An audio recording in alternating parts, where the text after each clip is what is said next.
I almost forgot about my new autumnal embossing folder and the Perfect Pearls powder that I bought recently. So I had to make one more autumnal card. And I also made something else, which I will show you somewhere in the middle of the video. Here is the embossing folder. It has a background with different autumnal leaves. I'm going to be using distress inks to color the background, and these are not all the inks I will be using. I will leave the list of the colors over on my blog, but there was no specific reason for these colors. I just picked what I thought will look good. And also I have the Perfect Pearls powder. I'm using the Perfect Bronze. Gold would work as well for this particular project. I picked a craft cardstock since it's an autumnal card, having colors that are more, what would be the right word for it, somber or subdued. I thought this would be perfect for the card. But you can use any cardstock that you like for ink blending. I die cut the panel using a stitched rectangular die, which is completely optional, but when you are using embossing folders, you need to do any die cutting of the panel first. Next, I use the embossing folder. I put the panel inside of the folder and I run it through my die cutting machine. The panel already looks great, but I wanted to add some color to it.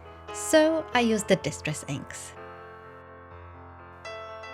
I first started blending the colors over the leaves. I used the inks Peeled Paint for the green, Aged Mahogany for the dark red, Curved Pumpkin for the orange, and yellow, or actually two yellows. I used the Wild Honey and Mustard Seed.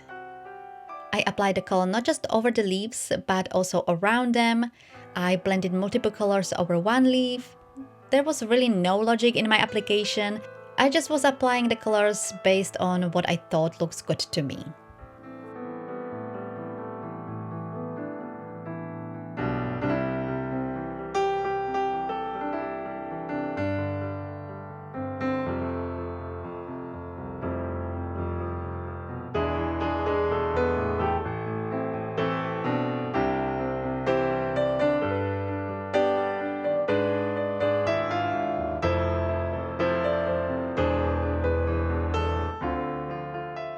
And the last ink I used was ground espresso. I blended it over some leaves and I also used it to fill up some cups. After I was happy with the look, I let the ink completely dry. Next, I used the Perfect Pearls. And I wasn't really sure how to use them, so I had to Google, and people were using the combination of embossing ink, the powder, and water in a spray bottle. I don't know if this is right or if there are other methods, but that's the method I used here. First, I dabbed the Versamark pad over the raised area. I was really careful, and then I applied the Perfect Pearls. To apply the Perfect Pearls, I used a soft brush. I didn't actually know what kind of brush is the best. This is mainly because I know Arranger sells specific brushes for this, which I don't have, so I didn't know what kind of brushes those are. And I don't think it really matters, at least for this project, but I thought using a soft brush that is not too pointy might be good. So I went through my stash and this is the softest brush that I had. I dipped it into the powder. First, I used the powder that is on the lid, so I don't overdo it, and I actually used the lid for the rest of the application. I applied the powder over the leaves very randomly just to add some shimmer to the card.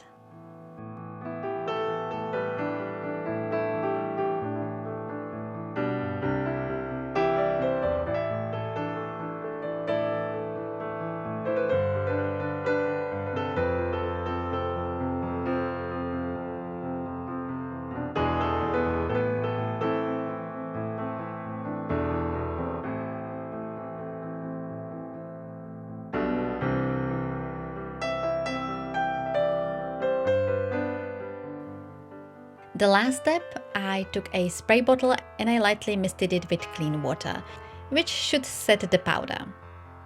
I was very aware that I was using the distress inks. Since they react with water, I was worried that this creates a mess, but luckily that didn't happen. The ink stayed in place. The background is done. It looks very pretty and shimmery, exactly what I had in mind when I bought the perfect pearls. Before we move on, as I said at the beginning, I created something else. When I did a practice run for this project just to check if it works, I used that practice piece to create an insert for my mobile phone case. I needed an autumnal background and this was perfect. If you would like to know how to create an insert for a clear mobile phone case, I will leave the link to the video that I made in the description below and at the end of this video. But back to the card, the background is done. You can finish it the way you want. I decided to emboss another panel using the embossing folder with the leaves. And this time I used the back side, the debossed side, and I cut out some leaves with my scissors. When I was cutting them out, I used the front, as this way it's easier to cut around, but I will be using the debossed side.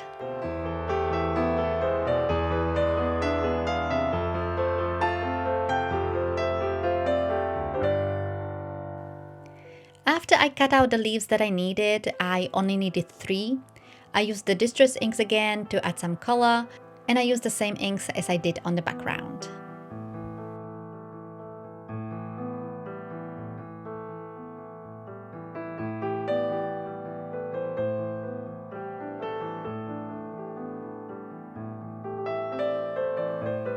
To assemble the card, I picked a greeting from my pile of greetings that I pre-made. This took me forever, but I prefer to have them pre-made, so the work was well worth it. And you can see here the greeting that I picked says, "Have a great." This wasn't intentional and it took me a while to notice, but I'm not gonna be using it anyway. And I also picked a happy birthday sentiment because I made a second card that is more simple, and I will show you the card at the end of this video. So I had the leaves that I cut out and colored with distress inks, and I thought they also need some shimmer to match the background. I picked a few gel pens that I had. I thought this will be the simplest way. Because of the debossed lines on the leaves, it would not be easy to add the Versamark ink. So I used the gel pens, but it did not work. I just could not get the color match the perfect pearls. And then I remembered that I bought embossing pens. I completely forgot about them. That's why I picked the gel pens. If you watched my haul, I said that I'm not sure what I needed them for, but I bought them because in the past I knew there were projects I had where I needed them and didn't have them. And I guess this turned out to be one of those projects where I needed these embossing markers. So luckily now I have them and I used the clear one and I inked up the debossed lines. I just went over the gel pens that I already used and then I applied the perfect pearls, sprayed it with water and let it dry. And this worked perfectly and it matched the leaves on the background.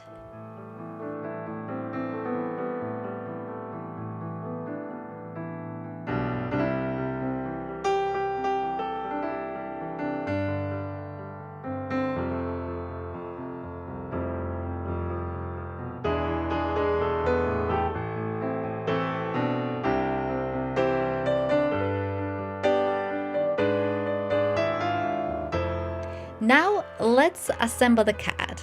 I really wanted to use a baker's twine. I hardly ever use it and I thought this card was great for it. My final idea was to tie it around the background and create a bow with the leaves and the greeting tied in. Not that simple, especially not with this baker's twine because it's really stiff. I tied the baker's twine around the background 3 times, or actually twice, and the 3rd time was when I joined the ends together. I also used a washi to hold the twine in place. This way it was easier to handle. As I said, the baker's twine was really stiff and really hard to work with, and I also could remove the washi if I needed to adjust the twine. Once I had the twine positioned the way I wanted, I created a knot to secure it. And I created the knot in a way so all the strings are tied together. But you tie your string the way you want it or what is easier for you.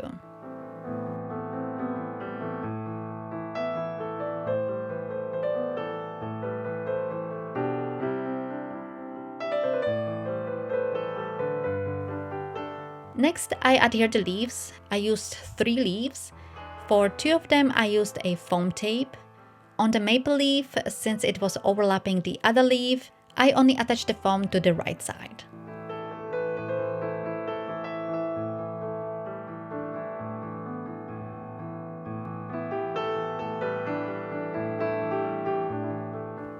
And the last leaf I attached using a liquid glue. I placed an acrylic block over the leaves and let the glue dry. Next, I tied another knot, and here I realized that the greeting was incomplete, but it would not work anyway. My original idea was to place a thin banner over the leaves, but after I had the baker's twine tied up, I really wanted to make a bow, and then the little banner would not work. For a bow, I needed something else, something like a small tag. I have a die, or actually a set of dies with tags from Sizzix, and I die cut a small tag and I found a birthday greeting that fits this tag. I stamped it with a black ink, and now I have a small tag that I can attach to the card. To attach the twine, I put one of the strings through the loop, and then I tied the baker's twine into a bow. If I had the tag when I was attaching the leaves, I would attach all at the same time. As I said, this is quite a stiff twine, so it took me a while to get it right. But once I was happy with the look, I added a drop of glue to hold it in place. I used the glossy accents for it, but anything that dries clear works.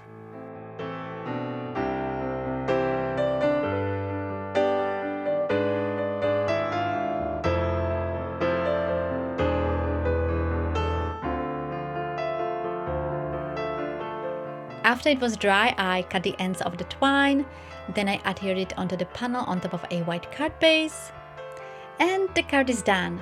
I absolutely love it. The background is sparkling. This is exactly what I had in mind. I hope you enjoyed it and will try something similar. I definitely will try creating something like this for my Christmas cards with a snowflake embossing folder. And as I said earlier, I created another card, much simpler, and here it is. I only used the cutout leaves, twine, white background, and I added some splatter and enamel dots, very simple. I really love this card as well. So that's it. Don't forget to like and subscribe, I would really appreciate it, and I will see you in my next video.